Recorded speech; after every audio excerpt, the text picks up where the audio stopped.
Two of the greatest treasures in this life are tea and hiking. Telson Tea, a gem of a loose-leaf tea shop in Mount Horeb, is bringing you both. They're hosting Tea on the Trail, a free group hike with tea and treats on a section of the Ice Age Trail, the Cross Plains segment. That's on Sunday, May 24th, light rain or shine, from 1 to 3 p.m. You can expect some ups and downs on the trail, but not too much elevation change. Event registration is at Telson, that's TELSAAN.com. One of the holy grails of yearly bike rides is coming up. Loop the Lake is on Saturday, June 20th, starting and ending at the Eastside Club on Monona Drive. Gear up for an at-your-own-pace 13-mile ride around the gorgeous Lake Monona. You'll get food, beverages, a t-shirt, and, of course, local pride. Kids 10 and under ride free with an adult, plus proceeds benefit Clean Lakes Alliance. Register today at cleanlakesalliance.org/loop-the-lake. This is CityCast Madison. I'm Bianca Martin, and here's what Madison's talking about. Today, at least a dozen data centers have been proposed in the Alliant Energy service area. What does that mean? Vegan Sausage Fest is coming up, and the Madison Public Market has a grand opening date. Joining me now to talk about it all is our executive producer, Haley Sperling. Hey, Haley. Hey, Bianca. So much going on this week. So much. And our regular contributor, local comedian and writer Emily Winter. Hey, girl. Hi. Hello. So excited to be here. Yes. So let's get into it. Haley, I saw some Cap Times reporting on data centers, and I was like, I want to know more. I want to understand what's the latest there and what's been revealed, if anything. Are there new data center proposals for our area? What's going on? Yeah, that is the biggest question, right? There are a lot of data center interests in Wisconsin. We know that. But where exactly is a big old question mark. And yeah, as you mentioned, Bianca, recent reporting from Olivia Herkin over at the Cap Times says that there are at least 12 data center proposals / interests in the Alliant Energy's service area. But here's the thing. Alliant services parts of 27 counties in Wisconsin, including Dane County, though notably not really in Madison because we're covered by MG&E, Madison Gas and Electric, but I digress.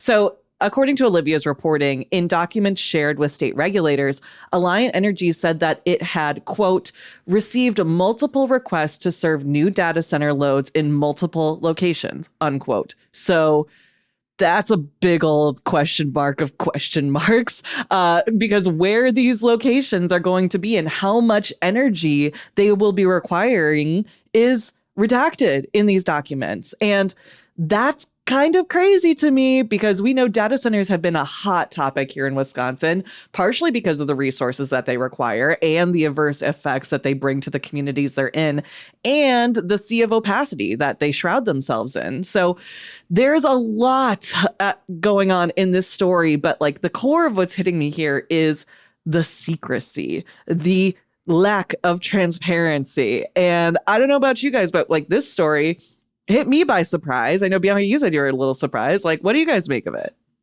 I love the sea of opacity, shrouding yourself. A, love the language. B, that's what it feels like. There really is so much, like, lack of understanding, like, what are the players doing? Like, I would like to know very clearly how our resources are going to be used. And it feels like this is an ongoing issue surrounding transparency. Sea of opacity is a beautiful term that AI could not even dream of writing itself. So yeah, that's the thing. It's like, okay, I am not convinced that AI is doing anything good for us yet. You know what I mean? I know that it is in certain ways, but like the benefits have never been spelled out, I feel like, for us. I don't know. I'm married. I don't need an AI husband. I already, it's fine. I have one. So like, what is the point of this, I am constantly hit with that too. And the point that I keep getting back to is capitalism. They're data centers. They are taking our data. And that is a multi-series podcast that we could talk about for days. I have have to say, like, not to be a supporter of AI in one way or the other, but like, just to your question, Emily, I think the biggest things that I hear about what AI can bring is really around potential. And it's things that aren't necessarily here yet. There are some things that are here yet that are saving us time, but the potential to cure cancer, the potential to fix the issues that the data centers might bring, around water use and whatnot. It's a bargain, a huge bargain on the future. Yes, totally. An investment. Yeah. It's a bargain, an investment, potentially a gamble. I don't know, but it's hard to say exactly what it is when we don't have all the information. Again, we're going back to this opacity. And case in point, as reported in the Cap Times, Abby Novinska Lois, who is the executive director of Healthy Climate Wisconsin, which is part of a coalition of healthcare workers advocating for climate action. And this group really closely follows data center developments here in our state. She said she did not have any of these 12 proposals on her radar. She said, quote, "When I heard that number, my heart stopped because it's a great example of how the utilities know the deals that they are trying to make with data centers, but the public does not get to be part of that conversation," she told the Cap Times. And I think that really underscores what's at the core of this issue here, because we know people don't love data centers. There are at least 4 publicly known data center projects in the Alliance Wisconsin service area, which include 2 in Beaver Dam, where parent company Meta used an alias to conceal its involvement there, 1 in Janesville, and then 1 in Beloit. And then famously, in our area, plans were scrapped to build a data center in DeForest after community pushback. I mean, we followed that one very heavily. Bianca, I know you were tracking that development. So it's really just... I don't know. It's like, did Alliant learn from these past efforts that maybe the less people know, the better it is for business? Because we know this is a hot topic. Question. Do we know what Meta's alias was for its data center in Wisconsin? Yes, it was called Dagus LLC. Weird. Charlie Barron's the comedian who we had on the show recently. I recommend folks go back and listen to his very poignant points about his concerns around data centers. The Guardian, the daily British newspaper, did a write-up on him that I saw this past week. And the headline was, "Nobody's negotiating for the people here." Quote, comedian Charlie Barron's takes on AI data centers. Like, when you got comedians out here being like, actually, can we be political for a second? Like, not just for the sake of comedy, but like actually for real. Like, I live here and I care about the people of Wisconsin. Like, you got to pay attention. I don't know. Emily, obviously you're a comedian. Yeah, I heard that interview and Charlie was like, "I'm not going to run for office, but I'm here to be like, Charlie, I will support you. Like, Charlie Barron's for president. Let's go." That was amazing. But yeah, I mean, it takes a lot to make a comedian care about something because we are notoriously, lazy and get up at noon and stuff. So this is a big issue. And I think one thing that Charlie Barron's has done really, really well is putting these really complex issues in terms that all of us can understand, right? Like, he's talking about there are fewer regulations on data centers than there are on your brats. And like, my God, if that's not a sentence that any Wisconsinite can decipher, like, he's doing a good job communicating for the people. And, I really appreciate because he is someone that has a journalism background, so he knows what it takes to, get people interested and to tell stories. And it's interesting to see that play out in this case. In a recent survey from the Wisconsin conservation voters, roughly 53% of respondents said they oppose data centers in their states, and 60% said data centers have a negative impact on the communities where they're built. So people don't like this thing. People really don't like this thing. And Emily, to circle back to the Meta alias question, I realized I said Degas, but I'm wondering if they're naming it after Degas, like Edward Degas, the French impressionist artist. But I don't know. Maybe it's not that deep. Yeah, they do like to be a little bit pretentious, so that would make sense. I feel like I would name it something like, "Don't Look Here, Cement Factory," Like... Also, I mean, not that Degas was a part of this, but then I'm like, oh, hello, French Revolution, let them eat cake. But see, considering that we don't actually know how they pronounce it, we are going to have to give that one up. But public opinion is really key. And you know what has a great reputation in Wisconsin? Sausages. And we're going to move on and turn to a very Wisconsin, Madison-coded upcoming event in the sausage realm. Before we do that, let's take a quick break.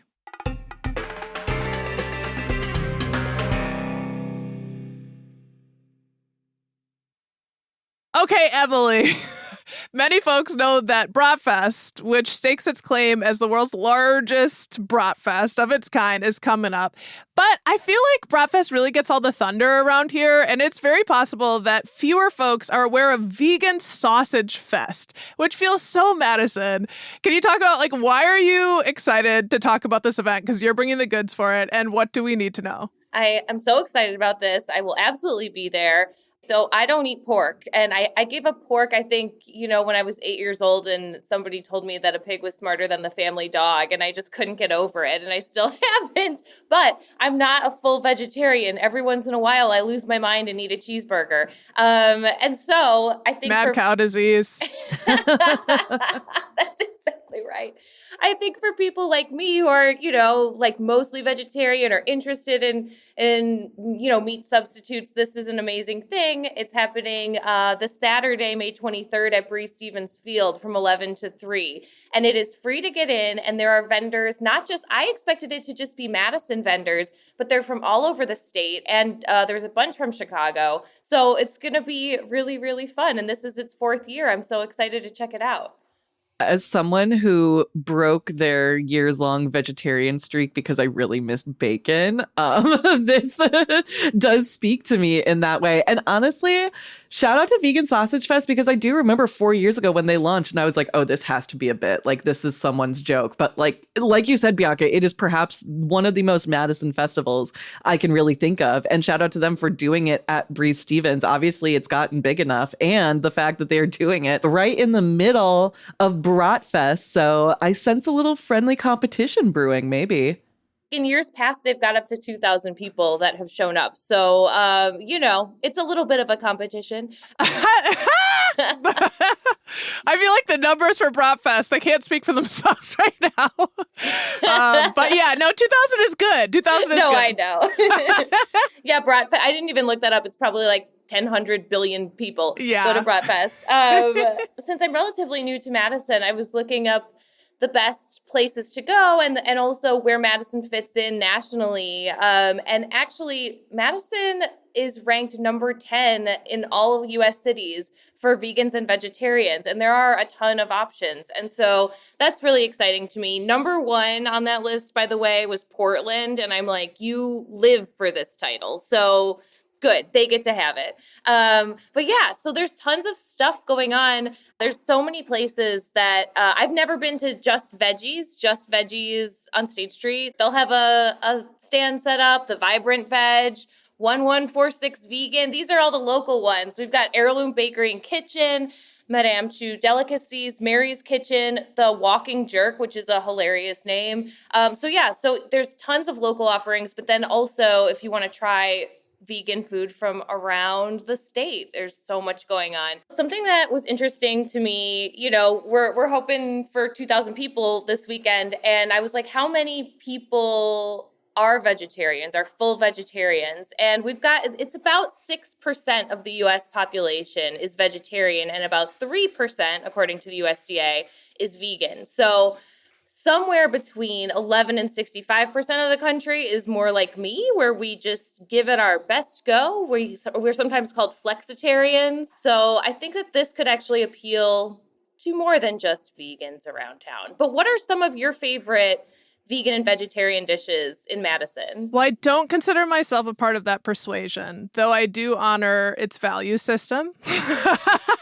That said, Green Owl Cafe is like a very popular spot that I have eaten at, that I enjoy. I know that we talked to the folks over at Mad Rabbit on Willie Street, and I appreciate their inside of the restaurant. It's Mad Rabbit themed. I know I said Mad Cow Disease. Like it's pretty groovy.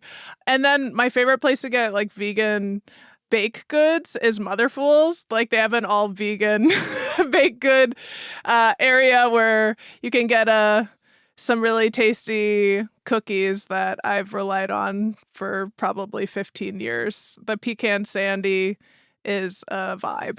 I'm still always amazed by vegan baked goods. I'll never get over it. Takes a lot to make them good though, right? Yes, totally. Like vegan cheese is the same way. When it first came out, it was like, what is this sad paste? And now it's so good. Yeah, I'm also not of the vegan persuasion, as Bianca put it, because I do love regular old Wisconsin and or cheese from anywhere. But I think like some of my favorite vegetarian options, because I guess I don't explicitly seek out vegan offerings, though I do kind of keep it in mind when some friends, visit. But I'm thinking like anything really at Ahan, they usually have like a vegetarian option with the soups. They'll have like fried chicken or fried tofu, or, same thing with any of the dishes. You can get this noodle with pork, or you can get it with tofu. And oftentimes like I opt for the tofu option just because I like me some tofu, and it stays good for the next day, when I'm taking home this massive portion sizing. But yeah, I think there are a lot more places that just kind of give you the option these days, where that used to really not be a thing. And now places like maybe they're not inherently like trying to label themselves as vegan, but they will have vegan dishes on the menu and like really not make a fuss about it, right? Just because like,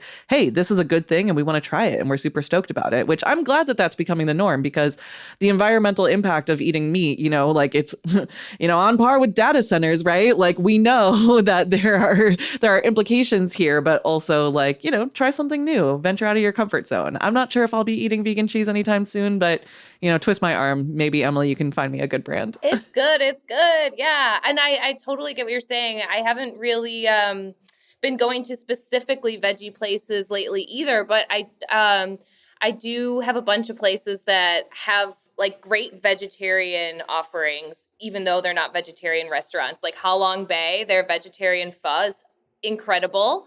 I'm working out here in Verona, and Aztec Taqueria has this like incredible tofu burrito. Great Dane has a great Mediterranean bowl. I'm so excited to try Hamal Chulo or Hamali Chulo from the son of Hamal Chuli owners. Yeah, so it's the new space. So I always loved Hamal Chuli for vegetarian stuff. So yeah, there's a lot of great places that have multiple awesome vegetarian options.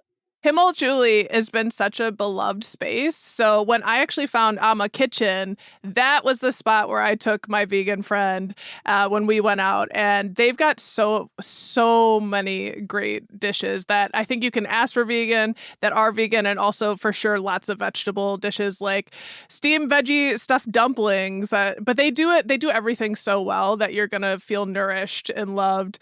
And, I have to also shout out, I was just at Osteria Novella over on University Avenue, which is, run by Chef Giovanni Novella, who also was the chef previously at the Food Fight restaurant over in Atwood at Bar Coralini. I was just there. They have a full vegan menu. So they're like, ask for our vegan menu. They have an entire printed out vegan menu. And I got my cacio pepe with like really tasty mushrooms and a fantastic dish on their vegan menu. So I recommend them if you want to get a little Italian on. That's amazing. Speaking of places that have full vegan menus, Monty's. I always forget about that. They have a full vegan menu offering, which like kind of goes hard.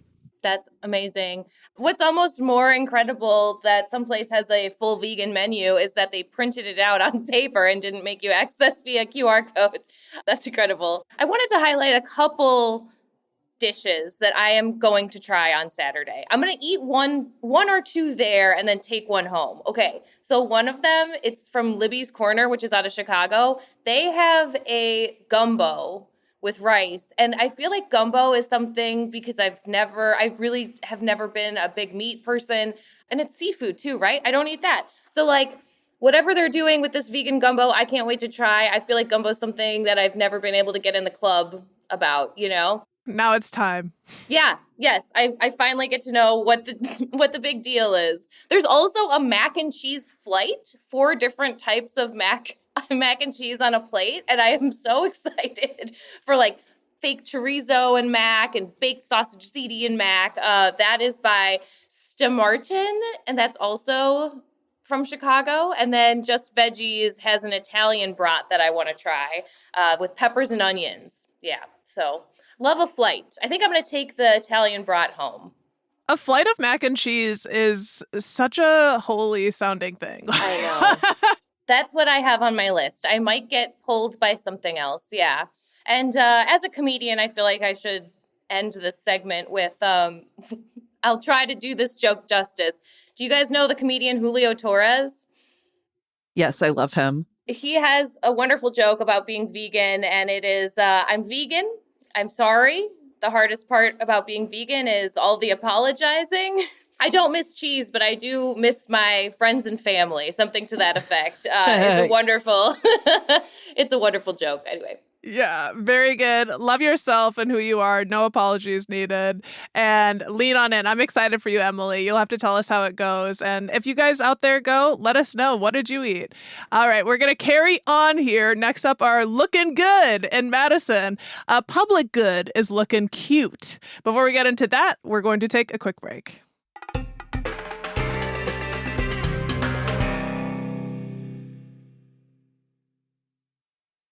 So we're back, and you know who's looking good in Madison? The Madison Public Market. I know they've been getting a lot of flack, but they're in the news because market officials announced last Thursday that there will be a grand opening for the market on July 23rd.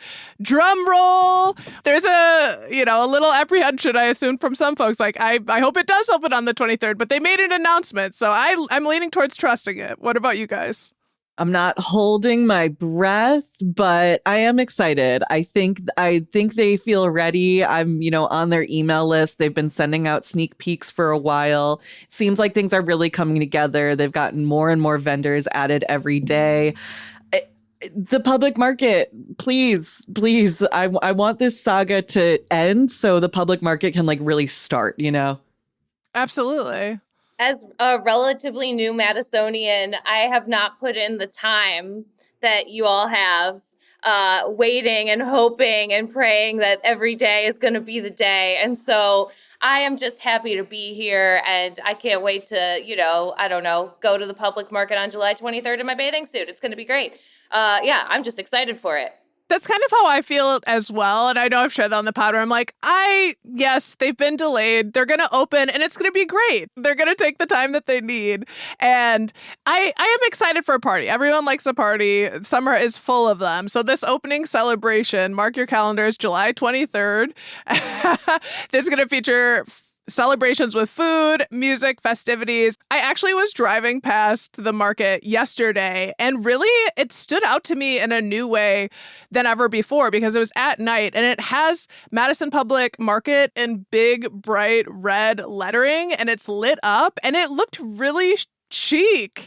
The murals are up and I could see into the market this time around, and I was like, oh my God, it's happening. It is happening, and it looks really good. It looks really good. My friend was visiting this week, and we drove past it, and she was like, "Oh, can we go there?" And I was like, "No, we cannot." But it was very appealing.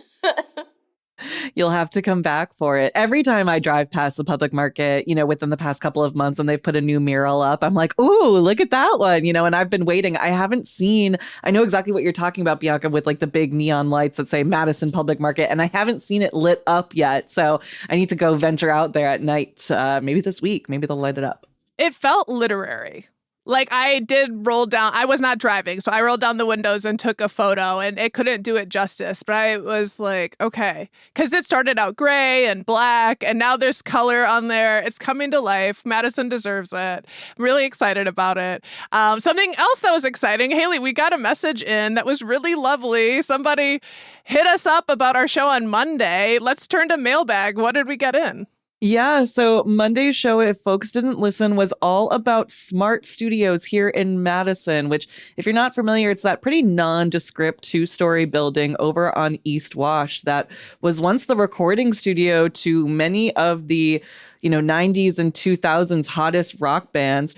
Butch Vig from Garbage to Say One, Smashing Pumpkins. I know my faves, Fall Out Boy even recorded some there. So yeah, definitely check out that show from Monday if you haven't. But we got an email from Wendy, and she said, I wanted to start this out by saying I'm not a writer, so bear with me. Thank you, Wendy. I get that. She said, thank you for the memories that you sparked this morning. I love hearing about the music history of Madison. It hit a little closer to home as my dad was in a band right before I was born. I guess you could say I broke up the band, sad face. Love listening to their stories of their up and coming band at the time, 1969 Unchained Minds with a Y, out of La Crosse. Their manager/producer was Lindy Shannon. They recorded a 45 in Madison and had their song We Can't Go On This Way #1 for several weeks in the Wisconsin charts back then. And they also opened, I guess, for Roy Orbison and missed Woodstock by one day. Thinking about my dad as he passed in 2022, but love hearing stories around how bands got their start. Thank you for starting my Monday off right. That's such a nice one. Wendy, I feel like a lot of people have that experience of having a family member in a band in Madison in the earlier years, because Madison's been rocking the Casbah for more than decades, for she has memories talking about back in 1969, I love hearing about anytime something that we talk about on this show lights up someone's brain with their own personal lived experience. And yeah, this is hot. There's something so beautiful about missing Woodstock by one day. It's like the most Woodstock thing you can do. It's so hardcore. The real hardcore people were kind of out of it and missed it by a day. So that's a badge of honor, I think. Oh, well, there's a lot of rocking and rolling in Madison to be had. This Tuesday is going to be great for everyone. Hopefully we brought some light and some information to you. Thanks for spending your Tuesday with me. This was really fun. Yes, let's do it again. Thanks, guys.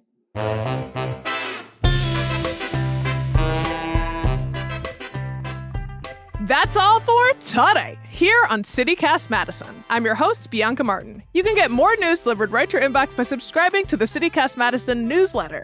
And don't forget, you can support the show and get great perks by becoming a CityCast Madison neighbor at membership.citycast.fm/Madison. And if you enjoyed today's show, why not share this podcast with someone who is a vegan?